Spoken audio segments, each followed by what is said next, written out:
40-42 degree গরমের পর যখন বর্ষা নামে তখন তো একটু ভালো মন্দ কোনো খাবার খেতে ইচ্ছাই হয়। আর তারপর যদি সারা দিন ধরে বৃষ্টি হয়, রাতের খাবার তো বলতে হবে না। না বললেও আমাদের বাড়িতে লুচি পরোটা তো হবেই। তো আজকে সেরকমই আবদারে বানিয়ে ফেলা হলো নানপুরি। আমাদের যখনই লুচি হয় তখনই আটা ময়দা মিশিয়ে হয়। আর এটা হলো ঘরে পাতা টক দই। এই ঘরে পাতা টক দইয়ের রেসিপি তোমাদের সাথে অন্য একদিন শেয়ার করব। আটা এবং ময়দার পরিমাণটা আমরা 80 আর 20 নিয়েছি। তোমরা যে যেটা বেশি খাবে সেটা সেই পরিমাণ নিও।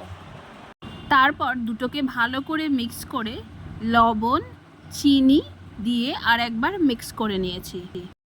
এরপর ময়ামের জন্য একটু সাদা তেল দিয়ে সেটাকে ভালো করে ময়াম দিয়ে নিয়েছি। নর্মালি আমাদের বাড়িতে যখন লুচি হয় তখন সন্ধেবেলা মেখে রেখে আমরা রাত্রে সেটাকে করি, কিন্তু যখন আমরা নানপুরি বানাই তখন চেষ্টা করি ময়ামটা এবং ময়দাটা আমরা সকালে করে রাখতে এবং ঢেকে রেখে রাত্রে সেটা বেলতে।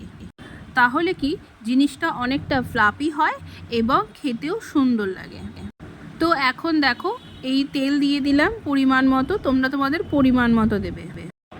এরপর টক দইটাও সেই মাখার মধ্যে দিয়ে দিলাম।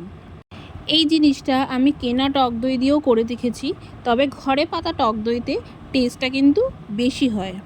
খানিকক্ষণ মেখে নিয়ে বাটির গায়ে যে বাকি টক দইটা লেগেছিল সেটাতে একটু জল দিয়ে সেই টক দই ধোয়া জলটাও আমি ময়দার ভিতরে দিয়ে দিলাম। দেওয়ার পর যদি প্রয়োজন মনে হয় তবে একটু তোমরা জল দিয়েও মেখে নিতে পারো। এই দেখো মাখা হয়ে গেছে, এখনই দেখো কতটা ফ্লাপি ফ্লাপি লাগছে। এরপর এই ডোটাকে আমরা ঢাকা দিয়ে রেখে দেব। তোমরা চাইলে কাপড়ের উপরে ঢাকা দিয়েও রাখতে পারো। আমরা একটা প্লেট দিয়ে ঢাকা দিয়ে ফ্রিজের মধ্যে রেখে দিয়েছিলাম। আর এরপর চলে আসি আমরা সন্ধেবেলায়। এই দেখো লুচি বেলা হয়ে গেছে আর এই দেখো কি সুন্দর ফুলছে এই নানগুলো। আসলে এগুলো কিন্তু রেস্টুরেন্টের মতো হবে না, তার কারণ রেস্টুরেন্টে ইস্ট দেওয়া থাকে, আরও অনেক কিছু যেমন বেকিং সোডা বেকিং পাউডার এইগুলো দেওয়া থাকে। কিন্তু আমরা তো বাড়িতে যখন খাই তখন তো এইভাবে করি না, তো আমরা যেভাবে করি সেভাবেই তোমাদেরকে দেখালাম। তো এভাবে একবার করে দেখো, নিশ্চয়ই ভালো লাগবে তোমাদের। আর এই নানের সাথে ছিল কষা কষা আলুর দম।